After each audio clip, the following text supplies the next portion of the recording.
Affairs doctor Jitendra Singh, minister of state science and technology, और हमारे बीच video conferencing के माध्यम से जुड़े governor Himachal Pradesh Shriman Shiv Pratap ji Shukla, governor Arunachal Pradesh lieutenant general Kaivalya Patnaik, governor Rajasthan Shri Haribhau Kishan Rao Bagde, chief minister Arunachal Pradesh Shri Pema Khandu, chief minister Mizoram Shri Lal Dhoma, lieutenant governor Jammu and Kashmir Shri Manoj Sinha ji, lieutenant governor Ladakh brigadier doctor BD Mishra, विभिन्न राज्यों और यूटी से जुड़े सम्मानित जनप्रतिनिधिगण एवं अधिकारीगण, general Upendra Dwivedi, chief of army staff Shri Rajesh Singh ji, defence secretary lieutenant general Raghu Srinivasan, DG border road, BRO के सभी कर्मयोगी एवं देवियों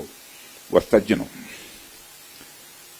आप सभी जानते हैं कि आज हमारे प्रधानमंत्री जी के मार्गदर्शन में हमारे भारत की सेना ने हम सभी भारतवासियों का मस्तक ऊंचा किया है।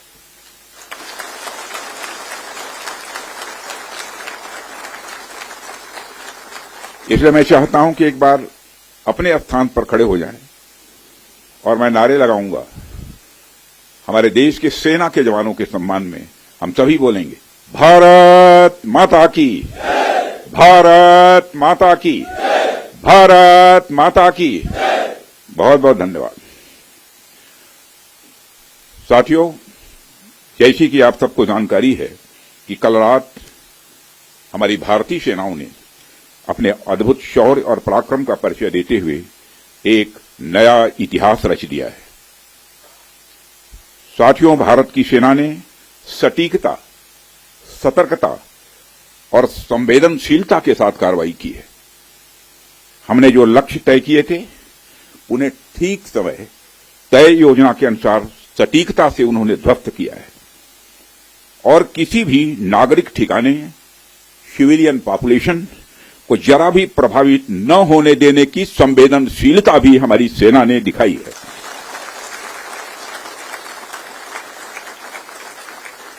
यानी एक तरीके से देखा जाए तो हम कह सकते हैं एक तरीके की सटीकता, सतर्कता और मानवीयता यह हमारी भारत की सेना के जवानों ने दिखाई है,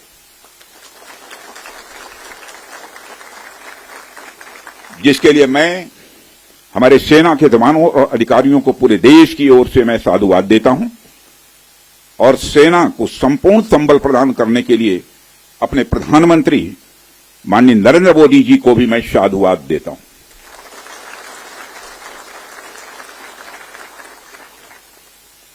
मित्रों, हमने हनुमान जी के उस आदर्श का पालन किया है जो उन्होंने अशोक वाटिका उजाड़ते समय किया था, जिन मोहि मारा तिन मोहि मारे। हमने केवल उन्हीं को मारा जिन्होंने हमारे मासूमों को मारा।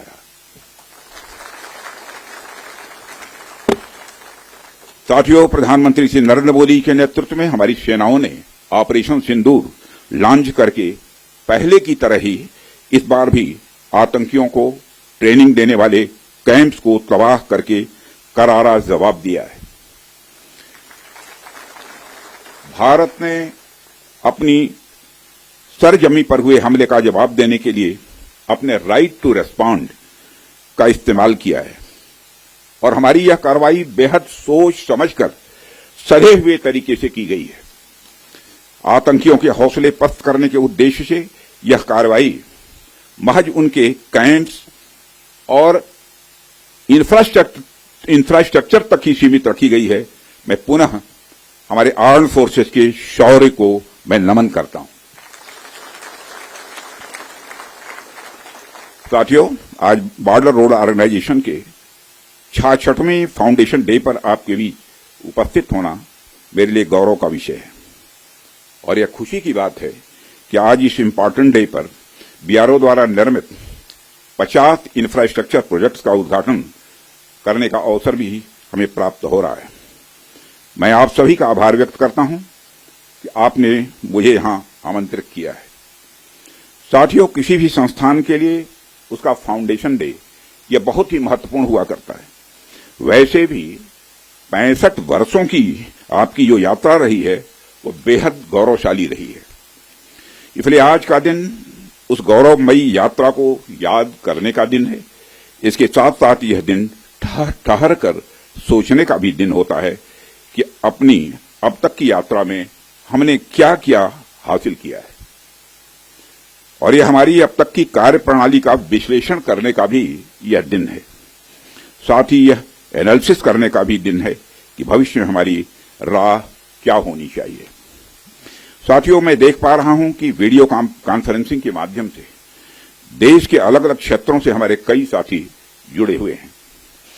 अक्सर हम उद्घाटन के अवसर पर बड़ी बड़ी संस्थाओं का और बड़ी बड़ी एजेंसीज का नाम तो लेते हैं, परंतु ऐसे कई कर्मयोगी हैं जो पर्दे के पीछे रहकर काम करते हैं। किसी प्रोजेक्ट को पूरा करने में उनका योगदान भी बेहद महत्वपूर्ण होता है। इसलिए मुझे लगता है कि आज का दिन उनके योगदान को एक्नॉलेज करने और एप्रिशिएट करने का भी दिन है। साथियों, आज जम्मू कश्मीर, लद्दाख, सिक्किम, मिजोरम, अरुणाचल प्रदेश, पश्चिम बंगाल और राजस्थान में कई प्रोजेक्ट्स का उद्घाटन हुआ है। कहने को तो यह हम सारे फिजिकल इंफ्रास्ट्रक्चर हैं, लेकिन मैं इन्हें सिर्फ फिजिकल इंफ्रास्ट्रक्चर ही नहीं समझता। हमें जो सड़कें दिखती हैं, जो पुल दिखते हैं, वह सिर्फ दो स्थानों को जोड़ने वाले नहीं होते हैं, बल्कि वह लोगों के दिलों को जोड़ने वाले होते हैं। इन प्रोजेक्ट से राष्ट्रीय सुरक्षा को तो मजबूती मिलती ही है, साथ ही साथ यह प्रोजेक्ट इन सभी रीजन्स को इकोनॉमिक प्रॉस्पेरिटी को भी बढ़ावा देते हैं। यह तमाम प्रोजेक्ट इन क्षेत्रों में ट्रांसपोर्टेशन, टूरिज्म और इकोनॉमिक एक्टिविटी को बढ़ावा देंगे, जिससे निश्चित रूप से यहां के निवासियों की आय में वृद्धि होगी, उनकी क्वालिटी ऑफ लाइफ में भी इम्प्रूवमेंट होगा और इन क्षेत्रों में समृद्धि आएगी, यानी प्रॉस्पेरिटी आएगी। साथियों, मुझे बताया गया कि आज जिन इंफ्रा प्रोजेक्ट्स की शुरुआत की गई है, इनकी टोटल कॉस्ट लगभग 1900 करोड़ रुपए के आसपास की है। मुझे लगता है कि यह केवल उनकी नॉमिनल वैल्यू पर है।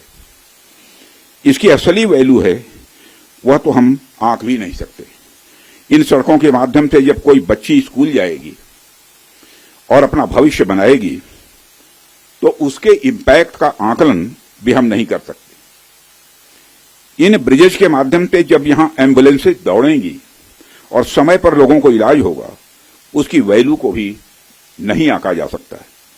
जब इन सड़कों के माध्यम से विभिन्न संस्कृति के लोग आपस में जुड़ेंगे या फिर एक दूसरे से जो कुछ सीखेंगे, उसकी वैल्यू कोई भी आंक नहीं सकता है।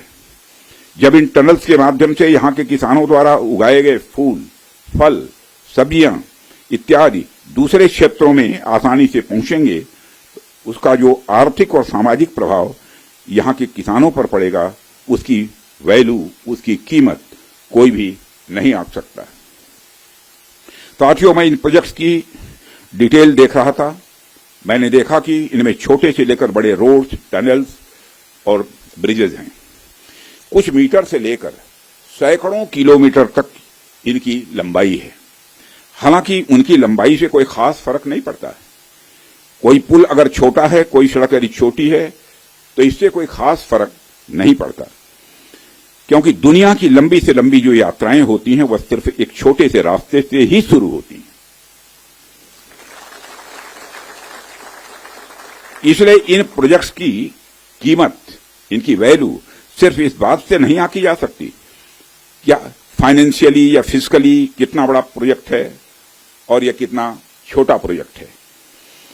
असल में इनकी असली कीमत इस बात से है कि यह कितने परिवारों को जोड़ रही हैं, कितने लोगों की संस्कृति को, उनके रहन सहन को आपस में करीब ला रही हैं, कितने लोगों की आर्थिक और सामाजिक समृद्धि, इकोनॉमिक और सोशल प्रॉस्पेरिटी में अपना ये योगदान दे रही हैं। यह प्रोजेक्ट्स लोहे, कंक्रीट या कोलतार से बनी हुई एक संरचना भर नहीं है, बल्कि यह एक कमिटमेंट है, यह एक प्रतिबद्धता है सीमावर्ती क्षेत्र के विकास का। यह एक रिजॉल्व है, यह एक संकल्प है बॉर्डर एरियाज में क्वालिटी इंफ्रास्ट्रक्चर बिल्ड करने का। यह एक दृढ़ निश्चयता का डिटर्मिनेशन है लोगों के दिलों को जोड़ने का। इसलिए मैंने कहा कि ये प्रोजेक्ट्स इनवैल्यूएबल हैं, इनकी कीमत का आकलन नहीं किया जा सकता। साथियों, प्राचीन काल से ही मार्ग मानव सभ्यता के विकास में बड़ी महत्वपूर्ण भूमिका निभाते आए हैं।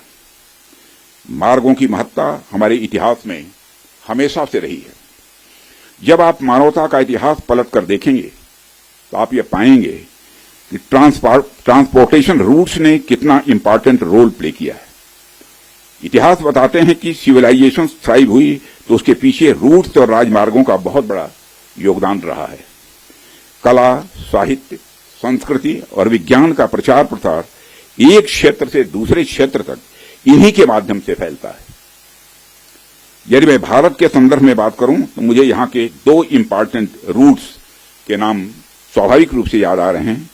आप शायद उत्तरापथ और दक्षिणापथ के बारे में जानते होंगे या सुना होगा। उत्तरापथ और दक्षिणापथ हमारे इंडियन सब कॉन्टिनेंट के डिफरेंट रीजन्स को एक दूसरे से जोड़ने वाले धागे की तरह हैं। आप सोचिए, हजारों साल पहले जब संचार के इतने तेज साधन नहीं थे, तब आइडियाज और कल्चर, विचार और संस्कृति एक जगह से दूसरी जगह कैसे पहुंचते थे। पांड्य साम्राज्य का मोती और मदुरई का कपास आखिर मगध के पाटलिपुत्र में कैसे बहुत प्रसिद्ध हो गया। राजकुमार सिद्धार्थ से भगवान बने महात्मा बुद्ध की शिक्षाएं कावेरी पट्टनम तक कैसे पहुंच गईं। संगम युग की मणिमैखली की चर्चा कश्मीर तक कैसे फैल गई। जब भारत में मॉडर्न पॉलिटिकल यूनिटी का कंसेप्ट भी नहीं आया था, तब से इन रूट्स ने सभ्यता और संस्कृति के विकास और आदान प्रदान में बहुत ही महत्वपूर्ण भूमिका निभाई है। यदि हम महात्मा बुद्ध के बाद के इतिहास पर भी नजर डालें, तब भी हमें यह देखने को मिलता है कैसे दूसरे क्षेत्रों से आकर लोगों ने भारत की संस्कृति को समृद्ध किया और भारत की संस्कृति से भी उन्होंने बहुत कुछ सीखा भी है। इन मार्गों का महत्व तब भी इतना ज्यादा था कि व्यापार के लिए समर्पित सड़कें बनाई जाती थी। आप जब सिल्क रूट के बारे में जानते हैं, आप सभी को मालूम है सिल्क रूट के बारे में, जिसने एक तरह से पूरे एशिया और मध्य यूरोप तक को कवर कर लिया था। भारत से भी उस सिल्क रूट का एक बड़ा हिस्सा होकर गुजरता था, जिससे न सिर्फ सामान बल्कि संस्कृति और विचार का भी एक्सचेंज, आदान प्रदान यह होता था। एशिया और यूरोप के बीच कल्चरल एक्सचेंज, सांस्कृतिक आदान प्रदान में भी सिल्क रूट का बहुत बड़ा योगदान रहा है। साथियों, सिर्फ स्थलीय मार्ग का ही नहीं बल्कि जलीय मार्ग का भी ह्यूमन सिविलाइजेशन, मानव सभ्यता में एक बहुत बड़ा महत्व रहा है। मेसोपोटामिया की सभ्यता के साथ हमारा व्यापार जलीय मार्ग से ही होता था। अरब के जो व्यापारी आते थे वह भारत में जलीय मार्ग से ही आते थे। इन रूट्स का असर हमारे संस्कृति पर, हमारे परंपराओं पर और हमारी अर्थव्यवस्था पर तो पड़ा ही, साथ ही साथ इन रूट्स ने दुनिया को कई सारी नई चीजें भी सीखने को दी हैं। आप में से बहुत से लोग इस बात को जानते भी होंगे कि मानसून की हवाओं का जो कंसेप्ट है, और उसको सबसे पहले अरब के यात्रियों ने खोजा था, और वह कंसेप्ट तब खोजा गया था जब वह जलीय मार्ग से भारत में आते और जाते थे। इसी प्रकार भारत में हुई न्यूमेरिक्स, नंबर जो होते हैं, की खोज ने भी पहले अरब और बाद में यूरोप तक का रास्ता तय किया था। साथियों, प्रधानमंत्री जी के नेतृत्व में जब से हमारी सरकार आई है, तब से हमारे प्रधानमंत्री का इस बात पर विशेष ध्यान रहता है कि सीमावर्ती इलाकों का कैसे अधिकतम विकास किया जाए। यह बताने की जरूरत नहीं है कि कैसे सीमावर्ती इलाकों को लंबे समय तक उसको उपेक्षित किया गया, कैसे एक लंबे समय तक वहां पर अच्छी क्वालिटी के इंफ्रास्ट्रक्चर को छोड़िए, एक बेसिक क्वालिटी के भी इंफ्रास्ट्रक्चर को भी नहीं पहुंचाया गया। परंतु आज स्थितियां बदली हैं। आज सीमावर्ती क्षेत्रों में safe, secured and vibrant land borders को इंश्योर करने के लिए हमने वाइब्रेंट विलेज इनिशिएटिव भी प्रारंभ किया हुआ है। देश भर में सड़कों के निर्माण की यदि मैं बात करूं तो आज हम प्रतिदिन लगभग 35 किलोमीटर सड़कें बना रहे हैं। प्रतिदिन 35 किलोमीटर सड़कें बना रहे हैं। इसके अलावा भी हम बड़े स्तर पर कनेक्टिविटी को बढ़ावा दे रहे हैं। स्थितियां पहले की तुलना में कुछ इस प्रकार बदली हैं कि मुझे आए दिन बीआरओ के किसी न किसी कार्यक्रम में आकर सड़कों का, ब्रिजेस का, टनल्स का और ऐसे सैकड़ों प्रोजेक्ट का उद्घाटन करने का अवसर मिलता रहता है। साथियों, रक्षा मंत्री के रूप में मुझे बीआरओ द्वारा किए गए कामों को नजदीक से कई बार देखने का अवसर भी मिला है। पिछले कुछ वर्षों में मैंने देखा है कि कैसे बीआरओ ने बॉर्डर एरियाज में इंफ्रास्ट्रक्चर डेवलपमेंट के मामले में क्रांति ला दी है। बीआरओ ने जो काम किया है वह न केवल राष्ट्रीय सुरक्षा के लिए आवश्यक है, बल्कि दूर दराज के क्षेत्रों की अर्थव्यवस्था को बढ़ावा देने में भी यह सहायक सिद्ध हो रहा है। पिछले 4 वर्षों में ही आज के 50 नए प्रोजेक्ट्स के इनॉग्रेशन सहित बीआरओ ने 13,743 करोड़ रुपए के कुल इन्वेस्टमेंट के साथ 456 इंफ्रास्ट्रक्चरल प्रोजेक्ट्स को सफलतापूर्वक पूरा किया है। इसके लिए मैं बीआरओ को बधाई देता हूं। साथियों, बीआरओ की काम की क्वालिटी भी मैं कह सकता हूं ये वर्ल्ड क्लास की है, जिसका एक प्रमुख उदाहरण सेला सुरंग है, जिसका उद्घाटन पिछले वर्ष ही हमारे प्रधानमंत्री जी ने किया था। यह रणनीतिक रूप से महत्वपूर्ण क्षेत्रों में कनेक्टिविटी बढ़ाने के लिए हमारी सरकार की प्रतिबद्धता का एक प्रतीक है और मुझे यह बताते हुए बेहद गौरव की अनुभूति हो रही है कि पिछले 5 वर्षों में ही बीआरओ का बजट लगभग 2 गुना हो गया है, जिससे सीमा पर बेसिक इंफ्रास्ट्रक्चर के विकास में रिकॉर्ड तोड़ प्रगति हुई है। वित्तीय वर्ष 2024 और 25 में बीआरओ ने 16,600 करोड़ रुपए का 16,600 करोड़ का रिमार्केबल एक्सपेंडिचर किया है, जो अपने आप में यह ऐतिहासिक है। साथियों, बीआरओ ने खुद को सबसे चुनौतीपूर्ण और सुरक्षा के सेंसिटिव एरियाज में भी बेसिक इंफ्रास्ट्रक्चर के विकास के लिए एक प्रमुख एजेंसी के रूप में अपने को स्थापित किया है। छत्तीसगढ़ के नक्सल प्रभावित क्षेत्रों में भी बीआरओ महत्वपूर्ण सड़क प्रोजेक्ट का सफलतापूर्वक निर्माण इस समय कर रहा है। आप सब तो जानते ही हैं कि जहां कोई नहीं पहुंचता वहां तक जाने वालों को ट्रेल ब्लेजर कहते हैं। बीआरओ के मामले में भी मैं ये कह सकता हूं, यहां तक आम सड़कें नहीं पहुंचती वहां बीआरओ पहुंचता है। यानी बीआरओ हमारे देश का रियल ट्रेल ब्लेजर है। जिस कठिन भौगोलिक ज्योग्राफिकल टेरेन जिसे बोलते हैं में आप सब काम करते हैं, जिन कठिन परिस्थितियों में आप सब काम करते हैं, अपने आप में यह बहुत ही प्रेरणास्पद है। हाई एल्टीट्यूड रीजन्स में एक्सट्रीम वेदर, लो ऑक्सीजन लेवल्स और बहुत ही कठिन काम करने की स्थितियां जहां रहती हैं, ऐसे में आप काम करते हैं। लद्दाख की ऊंची बर्फीली ऊंचाइयों पर से लेकर अरुणाचल प्रदेश के बीहड़ भूभागों तक बीआरओ के जवान लास्ट माइल तक कनेक्टिविटी सुनिश्चित करने के लिए काम करते हैं। और हमारे अरुणाचल प्रदेश के यहां पर हमारे केंद्र में जो मंत्री हैं श्री किरण रिजिजू जी, वो जानते हैं। जब मैं इनसे पूछता था कि आप लोग कन्वेंसिंग कैसे करते हैं चुनाव के दौरान में, तो जब उसकी चर्चा करते हैं तो सचमुच हम लोग तो इधर रहने वाले लोग कल्पना भी नहीं कर सकते। कई बार इन्हें सब जीरो टेम्परेचर, लैंड स्लाइड्स और अवलांच का भी सामना करना पड़ता है। इन सारी विपरीत परिस्थितियों के बावजूद बीआरओ हमारे राष्ट्र के सीमावर्ती क्षेत्रों में बुनियादी ढांचों को मजबूत करने के लिए पूरी तरह से प्रतिबद्ध है। और यह वास्तव में आपका मोटो, ध्येय वाक्य जो है, कनेक्टिंग प्लेसेस कनेक्टिंग पीपुल, यानी स्थान को जोड़ने का मतलब होता है लोगों को आपस में जोड़ना। साथियों, मैं यहां दोहराने की जरूरत नहीं समझता हूं कि बीआरओ का सबसे बड़ा रोल उसका रणनीतिक रोल है, स्ट्रेटेजिक रोल है। आज की जो परिस्थितियां हैं उसको ध्यान में रखते हुए तो यह रोल और भी महत्वपूर्ण हो जाता है। ऐसे में आपको यानी बीआरओ को हमेशा अपनी पूरी तैयारी रखनी होगी। आने वाले किसी भी इवेंट के लिए हमें तैयार रहना होगा और हमें यह सुनिश्चित करना होगा कि हमारी तैयारियां युद्ध स्तर की हों। और इसे मैं कुछ उदाहरणों के साथ आपको बताना चाहूंगा।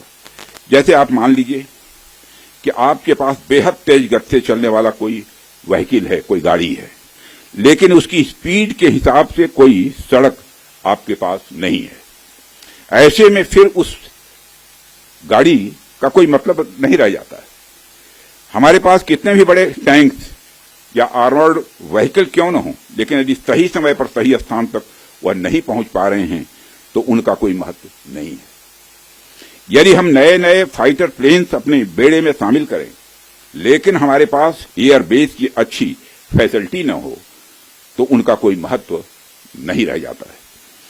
हमें जब भी मॉडर्नाइजेशन की बात हम करते हैं, हम जब भी डेवलपमेंट एक्टिविटीज पर ध्यान देते हैं तो हम एक सर्टेन एजम्पशंस के साथ ऐसा करते हैं।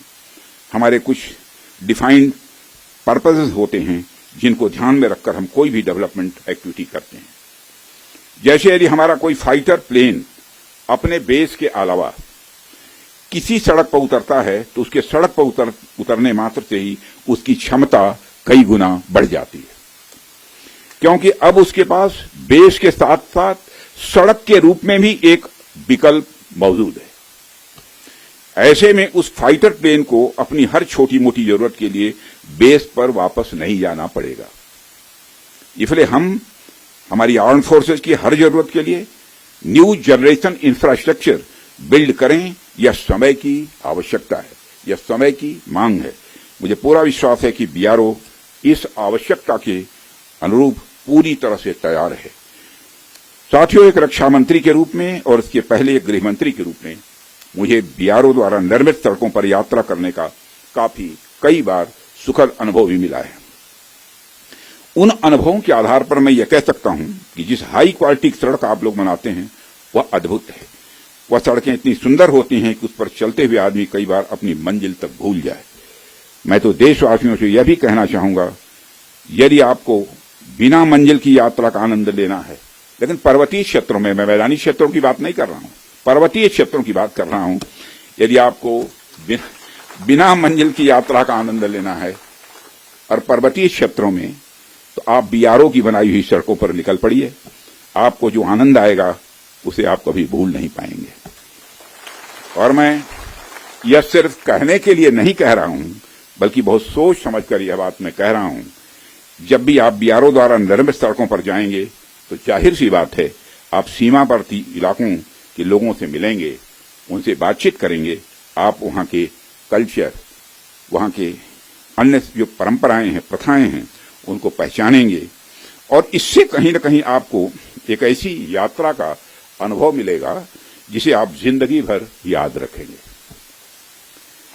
और आप आज जब हम इस बड़े दिन का जश्न मना रहे हैं तो आइए हम एक ऐसे भविष्य का निर्माण करने का संकल्प लें जहां हमारे सीमावर्ती इलाकों का हर गांव, वहां का हर नागरिक अपॉर्चुनिटी या अवसर, सिक्योरिटी यानी सुरक्षा और प्रॉस्पेरिटी यानी समृद्धि से युक्त हो। आइए हम मिलकर एक ऐसे भारत के निर्माण की ओर आगे बढ़ें। साथियों, जहां इस देश के सबसे विकसित इलाके में और इस देश के सीमावर्ती इलाकों में कोई अंतर न हो, असल मायने में हम तभी 2047 तक एक विकसित राष्ट्र का निर्माण कर पाएंगे। इसी आशा और विश्वास के साथ मैं अपनी बात को समाप्त करता हूं और अंत में एक बार मैं फिर आप सभी को बीआरओ के स्थापना दिवस की ढेर सारी हृदय से बधाइयां देता हूं। आप सबका बहुत बहुत धन्यवाद। और आप एक बार बोलिए, भारत माता की जय।